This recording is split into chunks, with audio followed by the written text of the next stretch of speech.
জলবায়ু সম্মেলনের দ্বিতীয় দিন বিশ্ব মঞ্চে বিশ্ব নেতাদের কাতারে অংশ নেন বাংলাদেশের প্রধান উপদেষ্টা ডক্টর মোহাম্মদ ইউনুস। এদিন বাকুর স্থানীয় সময় বিকেলে বাংলাদেশের প্যাভিলিয়নে আসেন তিনি। সেখানে জলবায়ু পরিবর্তনের প্রভাব মোকাবিলায় ক্ষুদ্র কৃষকদের ভূমিকা শীর্ষক আলোচনায় অংশ নেন প্রধান উপদেষ্টা ডক্টর মোহাম্মদ ইউনুস। নেদারল্যান্ড সরকারের সাথে যৌথ উদ্যোগে এই আয়োজনে প্রধান উপদেষ্টা বলেন, জলবায়ুর প্রভাবে হুমকির মুখে কৃষি, কমছে উৎপাদন, হতাশ হচ্ছে কৃষক। তাই কৃষকরা খাদ্য উৎপাদন থেকে পরিবেশ রক্ষায় ভূমিকা রাখলেও তারা সুবিধা পাচ্ছেন না। We are the creator of all the problems of this planet, which problem this planet will not exist anymore.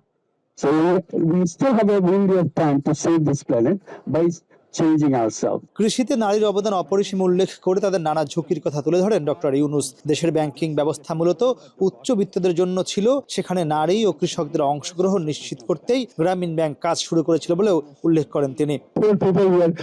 So far we have talked about microcredit, digital loan. We don't even talk about savings. Grameen Bank is a bank of savings and credit, both together.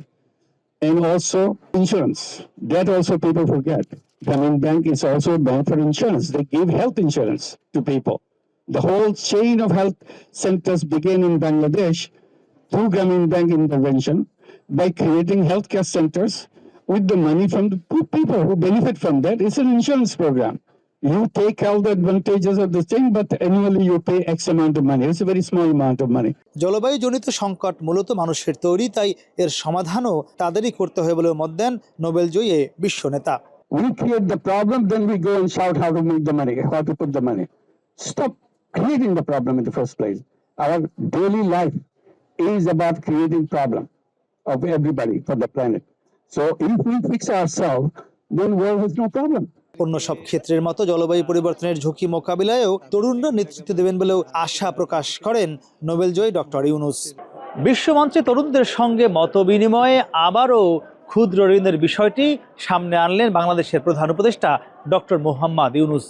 একই সঙ্গে আর্থিক খাতে কৃষক শ্রেণী ও নিম্ন আয়ের মানুষ বরাবরই বঞ্চিত থেকেছে বলেও উল্লেখ করলেন এই মতবিনিময়ে। এখন দেখার বিষয় তার এই বক্তব্যকে সামনে রেখে আগামীতে বাংলাদেশের আর্থিক খাত ও পরিবেশ রক্ষায় তিনি কতটা জোরালো ভূমিকা রাখতে পারেন।